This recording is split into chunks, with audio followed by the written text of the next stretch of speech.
নমস্কার, বেবি রান্নাবাটিতে সবাইকে স্বাগত। আজকে আমি নিয়ে চলে এসেছি একটি পিঠের রেসিপি নিয়ে।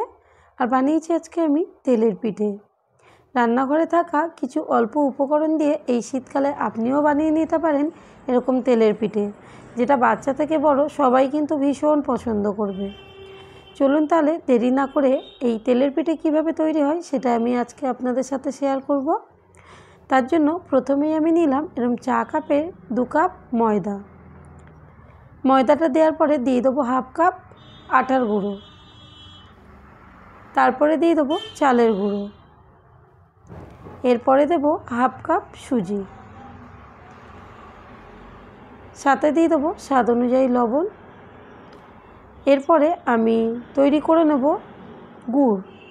গুড়টা আমি এখন জল দিয়ে একটু রেডি করে নেব। তার জন্য এরকম একটা খুন্তি দিয়ে ভালো করে জলের সাথে এটা গুলিয়ে নিলাম। আর জলটা দিয়েছি 1 গ্লাস। এই উষ্ণ গরম থাকতে থাকতেই আমি গোলাটা গুলিয়ে নেব, কিন্তু তার আগে দিয়ে দেবো একটু মৌরিটা দিয়ে ভালো করে এখন আমি মিক্সড করে নেব। শুকনো অবস্থাতেই এখন ভালো করে মিক্সড করে নিয়েছি। এরপরে আমি একটা গ্লাসের মধ্যে গুড়টা রেডি করে নিয়েছি। আর এরকমভাবে অল্প অল্প দেব, আর এইভাবে এটাকে মেখে নেব। একেবারে কিন্তু দিতে যাবেন না, এটা অল্প অল্প করে দিতে হবে এবং মাখতে হবে। ব্যাটারটা ঠিক এরকমই হবে। ব্যাটারটা রেডি হয়ে গেছে। এরপরে এই ব্যাটারটা আমি এখন একটা গ্লাসের মধ্যে ঠিক এইভাবে ঢেলে নেব। এটা কিন্তু পিঠেটা তৈরি করতে সুবিধা হবে, তাই গ্লাসের মধ্যেই নিয়ে নিলাম।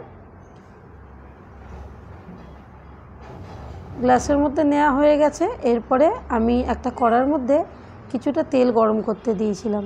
ওই তেলের মধ্যে দেখুন ঠিক এইভাবে আমি এখন ঢেলে দেব। আমি যতটা পরিমাণ নিয়েছি তাতে 2টো তৈরি হবে, সেইভাবেই নিয়েছি। আর এরকম দিয়ে একটা সাইড হতে দিয়েছি, তারপরে ঘুরিয়ে দিলাম উল্টো সাইডটা। 2টো সাইড যখন দেখবো ভালোভাবে লালচে হয়ে গেছে তখন আমি তুলে নেব। পুরো পিঠেটাই আমি তৈরি করব মিডিয়াম ফ্লেমে।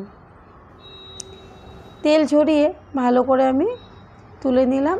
একই তেলের মধ্যে আরও একটা দেখিয়ে দিই। ঠিক এইভাবে কিছুটা আমি দিয়ে দেব,